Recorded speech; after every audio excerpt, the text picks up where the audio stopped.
ఖమ్మం జిల్లా సత్తుపల్లిలో 35 కోట్ల రూపాయల వ్యయంతో నిర్మించిన 100 పడకల ప్రభుత్వ ఆసుపత్రిని ప్రారంభించి అందుబాటులోకి తీసుకురావాలని బీజేపీ ఆధ్వర్యంలో ప్రధాన రహదారిపైన బైఠాయించి రాస్తారోకో చేపట్టారు. 100 పడకల ప్రభుత్వ ఆసుపత్రి భవన నిర్మాణం పూర్తయి ఏడాది గడుస్తున్నా ఇప్పటికీ ప్రారంభించకపోవడం బాధాకరమని బీజేపీ రాష్ట్ర నాయకులు నంబూరి రామలింగేశ్వరరావు అన్నారు.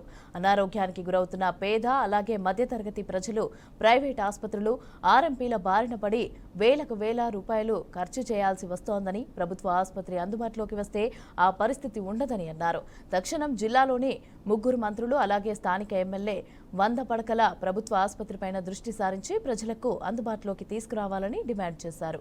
ప్రధాన రహదారిపైన బీజేపీ నాయకులు రాస్తారోకో చేపట్టడంతో ఇరువైపులా భారీగా వాహనాలు నిలిచిపోయాయి. ఆందోళన చేస్తున్న బీజేపీ నేతలను పోలీసులు స్టేషన్కి తరలించారు.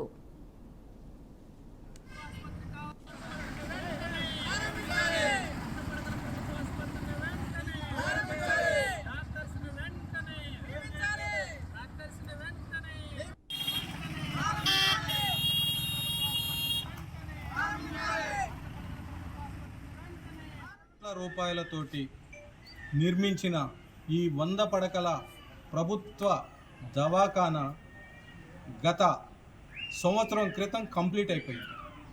కానీ ప్రభుత్వ నిర్లక్ష్యంతో, అధికారుల నిర్లక్ష్యంతో ఇది జబ్బు చేసి పడుకుంది.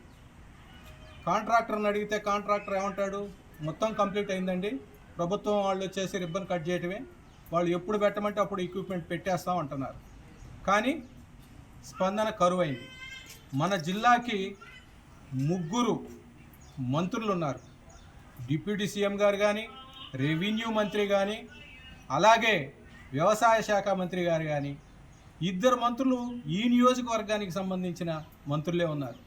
దయచేసి మీరు వెంటనే స్పందించి ఈ హాస్పిటల్ని ఓపెన్ చేపిస్తారని చెప్పేసి సత్తుపల్లి నియోజకవర్గ భారతీయ జనతా పార్టీ తరఫున మేము డిమాండ్ చేస్తున్నాం.